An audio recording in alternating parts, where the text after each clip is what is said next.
published 17:30 Eastern Standard Time, 12 November 2017. Updated 18:45 Eastern Standard Time, 12 November 2017. Posters promised a future in the company of Perry Groves, once of Arsenal, comedian Gary Gobstopper and the under-23 teams from Porto and Bayern Munich. The thrills of the Vanarama National Leagues' newfangled playoff system may beckon too, with Gary Waddocks Aldershot Town lodged in a congested pact with eyes on promotion. Will Evans settled the first-ever game between the Shots and AFC Fylde with a header at the back post in the 86th minute, but this was a day of reflection and respect for the past. Aldershots Jake Gallagher applauds the supporters following the 21 victory on Saturday. Both sides stopped for a minute's silence before the National League match at the weekendAldershot at home on Armistice Day, with poppies galore at the venue formerly known as the recreation ground, and spines shivering to the evocative sound of a lone bugler's last post. Normandy veteran Lewis Trinder, resplendent in blazer and white beret, with a beard bristling in defiance of his 93 years, and a chest full of medals, led a pre-match parade coordinated by the Royal British Legion. "It was nice to be at home on the 11th day of the 11th month," said Russ Clash, the club's head of medical and sports science, who served in the army for 23 years.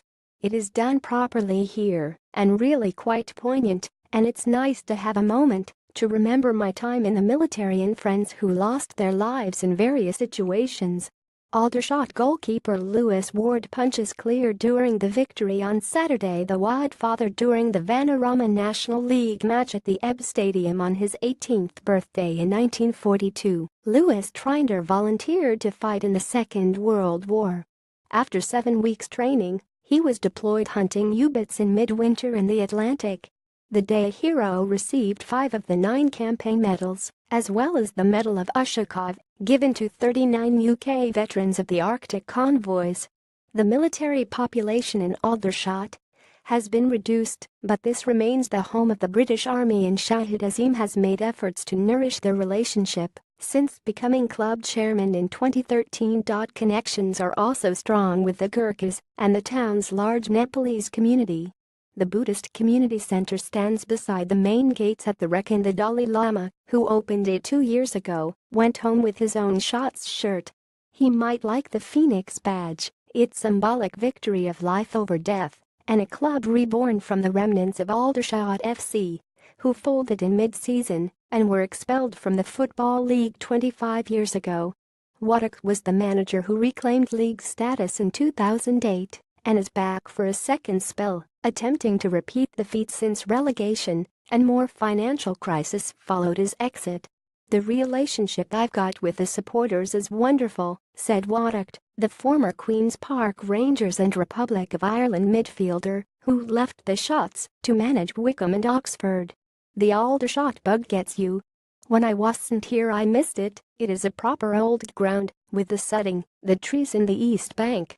This charming venue with its immaculate surface has changed little since the Manchester United of George Best, Bobby Charlton and Dennis Law came and won 31 in a League Cup tie in September 1970.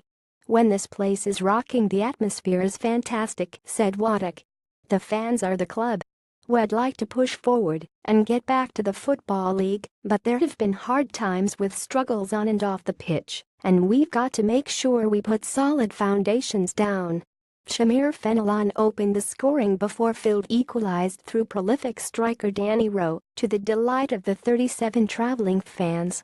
Both sides were reduced to 10 men. Jack Muldoon, of Fylde, was the first to go, dismissed for throwing an arm. Aldershot substitute Manny Oyelaki followed for a late tackle before centre-half Evans grabbed the winner. "Now for the future. Bring on Groves, Gobstopper, and Hartlepool away."